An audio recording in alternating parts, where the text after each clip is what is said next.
Assalamualaikum warahmatullahi wabarakatuh.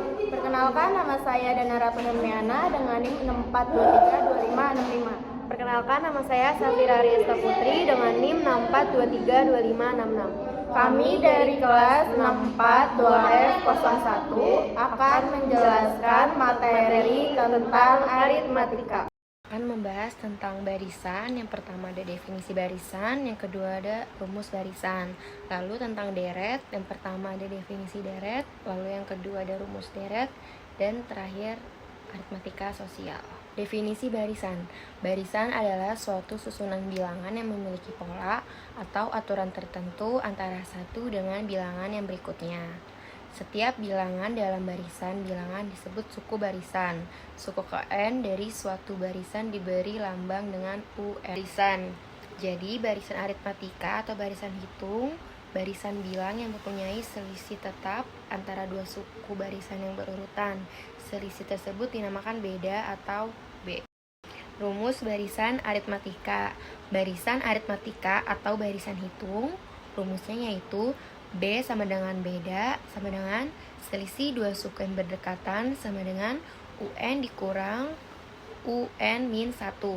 Rumus umum suku ke N, UN sama dengan A tambah N dikurang 1B dengan U pertama sama dengan A suku pertama, B sama dengan UN dikurang UN min 1 atau beda, N sama dengan banyaknya suku. Jadi rumusnya UN itu A tambah buka kurung N min 1 tutup kurung B. Itu beda pada barisan aritmatika. Beda itu sama dengan B, P sama dengan Q per I dikurang J.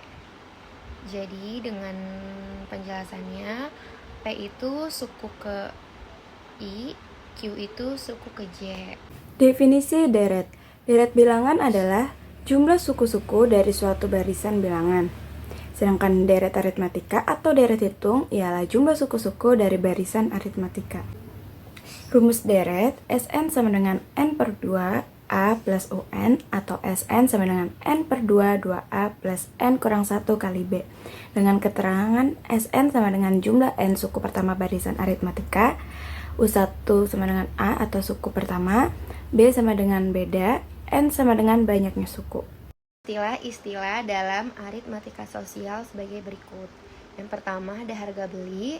Harga beli atau sering disebut modal adalah harga barang dari pabrik, grosir, toko, atau tempat lainnya. Dalam situasi tertentu, modal rupiah sama dengan harga beli ditambah biaya lainnya. Lalu yang kedua ada harga jual, ialah harga yang ditetapkan oleh pedagang kepada pembeli. Lalu yang ketiga ada laba atau keuntungan. Laba atau keuntungan ialah selisih antara harga jual dan harga beli, di mana harga jual lebih besar daripada harga beli. Rumusnya itu ada dua. Yang pertama, untung rupiah sama dengan harga jual dikurang harga beli. Lalu yang kedua ada untung persen sama dengan untung rupiah dibagi harga beli. 4. Rugi. Rugi ialah selisih antara harga jual dan harga beli, di mana harga jual lebih kecil daripada harga beli. Rumusnya, rugi dalam rupiah sama dengan harga beli dikurang harga jual. Rugi dalam persen sama dengan rugi per harga beli dikali 100%. 5. Diskon atau rabat. Diskon atau rabat ialah potongan harga pada saat transaksi. Rumus diskon yaitu diskon sama dengan diskon dalam persen dikali harga kotor. Harga bersih sama dengan harga kotor dikurang diskon. 6. Pajak. Pajak merupakan suatu kewajiban yang harus dibayarkan. Besar pajak dan harga bersih setelah dipotong pajak dapat dirumuskan dengan pajak dalam rupiah sama dengan pajak persen dikali harga kotor. Harga bersih sama dengan harga kotor dikurang pajak. 7. Bruto, neto, dan tara. Bruto adalah berat kotor, yaitu berat beserta kemasannya.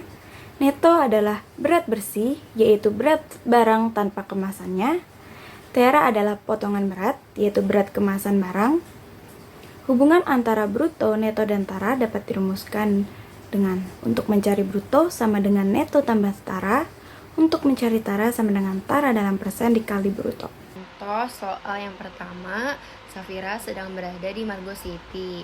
Ia melihat jika toko Colorbox sedang mengadakan banyak diskon di store tersebut. Safira akhirnya membeli sebuah celana panjang di Colorbox seharga Rp229.900 dan mendapatkan diskon sebesar 10%. Berapakah uang yang harus dibayar oleh Safira? Cara jawabnya, harga beli sama dengan Rp229.900, diskonnya 10%. Jadi 10 per 100 dikali Rp229.900 sama dengan Rp22.990. Jadi 229.900 dikurang 22.990 sama dengan 206.910. Jadi uang yang harus dibayarkan oleh Safira adalah Rp206.910. Lalu contoh soal yang kedua, Intan merupakan seseorang mahasiswi yang memiliki kerja sampingan sebagai pengirim surat. Ia mempunyai gaji sebesar Rp1.500.000 per bulan. Jika setiap 6 bulan ia akan menerima bonus sebesar Rp100.000. Tentukan besar gaji setelah 3 tahun ia bekerja. Jawab. Gaji awal yang pertama, gaji awalnya itu Rp1.500.000. Gaji setelah 6 bulan itu Rp1.600.000. Jadi rumusnya itu UN sama dengan A ditambah N min 1 B. U1-nya itu A sama dengan 1.600.000, B-nya itu 100, N-nya itu 3 kali 12 dibagi 6 bulan sama dengan 36 dibagi 6 sama dengan 6. Lalu selanjutnya, gaji setelah 3 tahun, U6 sama dengan 1.600 ditambah 6 min 1 dikali 100 sama dengan 1.600 ditambah 15 dikali Rp100.000 sama dengan Rp2.100.000. Soal yang ketiga, Pak Aang membeli sepeda di toko OLX seharga Rp1.200.000 dan biaya pengiriman sebesar Rp50.000.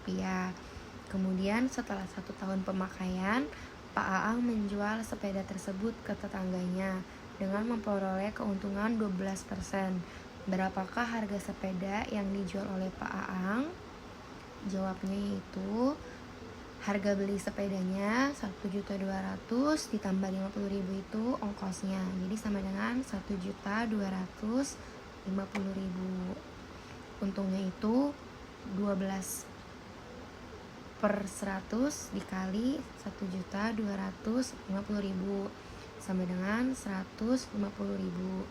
Jadi harga jualnya itu Rp1.250.000 ditambah 150 sama dengan Rp1.400.000. Nomor 4, Bu Tuti menjual mobil Avanza 2016 di toko OLX seharga 145 juta dengan kerugian 20%. Maka pembelian mobil Avanza milik Bu Tuti adalah, untuk menjawabnya yaitu, misal X adalah harga beli mobil, kita masukkan rumusnya rugi dalam persen sama dengan 20% karena ruginya 20%. Jadi 20% X sama dengan 0,2X. Untuk mendapatkan 0,2X itu 20% dijadikan pecahan sehingga 20 per 100 sama dengan 0,2X. Di dalam rupiah sama dengan rumusnya, masukkan rumus yaitu harga beli dikurang harga jual, sehingga 0,2X sama dengan X dikurang 145 juta. 145 juta sama dengan X dikurang 0,2X. 145 juta sama dengan 0,8X. Dapat 0,8X yaitu dari X itu dilambangkan dengan 1. Jadi 1 dikurang 0,2 sama dengan 0,8. Sehingga didapatkan 145 juta sama dengan 0,8X. Sehingga diturunkan X sama dengan 145 juta dibagi 0,8 sama dengan 181.250. Jadi harga beli mobil Bu Tuti sebelum dijual pada waktu itu ialah 181.250.000. Soal terakhir, nomor 5. Alea merupakan seorang pedagang buah kecil di daerah rumahnya. Ia membeli buah alpukat 50 kg untuk stok toko buahnya seharga Rp1.500.000. Alpukat tersebut dijual 30 kg dengan harga Rp35.000 per kilogramnya dan 18 kg dijual dengan harga Rp30.000 per kilogramnya. Sedangkan sisanya Alea bawa pulang ke rumah untuk dijadikan jus. Hasil penjualan alpukat yang diperoleh oleh Alea yaitu, untuk menjawabnya, yaitu dengan cara harga beli 50 kg alpukat sama dengan Rp1.500.000. Harga jual sama dengan 30 kg dikali Rp35.000 ditambah 18 kg dikali Rp30.000 sama dengan Rp1.050.000 ditambah Rp540.000 sama dengan Rp1.590.000. Karena harga jual lebih besar daripada harga beli, maka Alea mendapatkan keuntungan. Untuk mencari untung, rumusnya yaitu untung sama dengan Rp1.590.000 dikurang Rp1.500.000 sama dengan Rp90.000. Untung dalam hitungan persennya sama dengan 90.000 per Rp1.500.000 dikali 100% sama dengan 6%. Jadi Alea mendapatkan untung dalam rupiahnya yaitu 90.000 dan untuk persenannya Alea mendapatkan untung 6%. Sekian penjelasan dari kami tentang materi aritmatika. Kurang lebihnya mohon maaf. Wassalamualaikum warahmatullahi wabarakatuh.